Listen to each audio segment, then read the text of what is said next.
গাজায় অব্যাহত ইসরায়েলি আগ্রাসনের প্রেক্ষিতে আবারও ইসরায়েলে হামলার হুমকি দিয়েছেন তুরস্কের প্রেসিডেন্ট রিসেপ তাইয়েপ এরদোয়ান। ফিলিস্তিনিদের সাহায্য করতে নাগর্নো কারাবাখের মতোই হামলার হুঁশিয়ারি দেন তুরস্কের এই নেতা। দলীয় এক সমাবেশে এরদোয়ান বলেন, তুরস্ক অতীতে যেভাবে লিবিয়া এবং নাগর্নো কারাবাখে প্রবেশ করেছে সেভাবে ইসরায়েলেও প্রবেশ করতে পারে। এমন কিছু নেই যা আমরা করতে পারি না, আমাদের কেবল শক্তিশালী হতে হবে।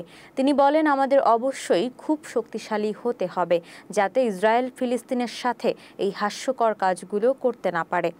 আমরা যেভাবে কারাবাখে প্রবেশ করেছি, যেভাবে আমরা লিবিয়ায় প্রবেশ করেছি, আমরা সেভাবে ইসরায়েলেও প্রবেশ করতে পারি।